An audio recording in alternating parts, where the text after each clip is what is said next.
세계 각국 지도자들이 결정적인 시험대에 섰습니다. 유례없는 보건 비상사태를 맞아 국민들이 냉정하게 지도력을 평가하고 있습니다. 한국 여당은 최근 총선에서 압승을 거뒀는데요. 비상사태에 잘 대응한 것이 주요 승인이라는 분석이 지배적입니다. 총선 후 여러 나라 정상들이 문 대통령에게 축전을 보냈죠. 바이러스와의 전쟁에서 승기를 잡으며 안정적 통치 기반을 마련한 데에 대한 부러움의 표시나 다름없었습니다. 초강대국 미국의 대통령도 이번 비상사태에 전전긍긍하고 있는데요. 미국은 오는 11월 대선을 치릅니다.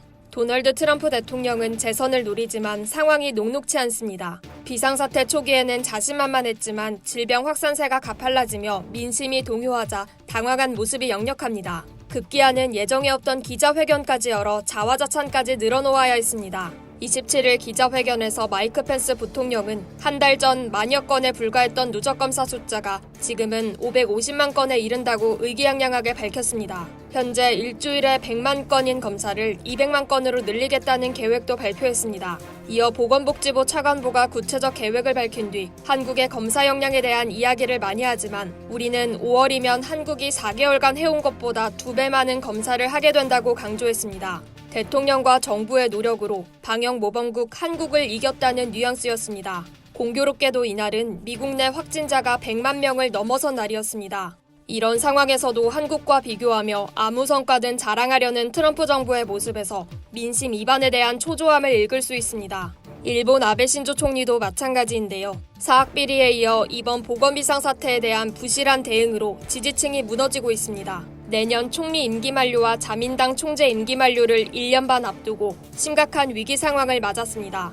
아사히 신문이 28일 보도한 여론조사 결과에 따르면 응답자의 57%가 차기 총리가 아베 정권을 계승하지 않았으면 좋겠다고 답했습니다.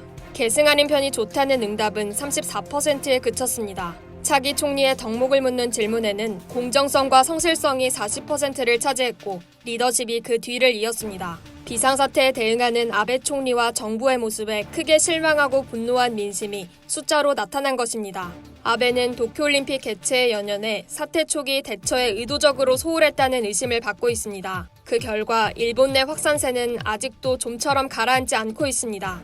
지구 반대편 브라질의 상황은 더 심각한데요. 비상사태 대응 실패로 국민의 비난을 받는 자이르 보우소나루 대통령이 결국 탄핵 위기에까지 몰렸습니다. 보우소나루는 최근 사회적 거리두기를 주장한 보건장관을 해임하면서 민심을 잃었습니다. 브라질은 비상사태 초기 비교적 안전한 국가로 여겨졌지만 방역에 소홀한 결과 25일 기준 확진자가 5만 5천 명, 사망자는 3,700명에 이르는 상황입니다.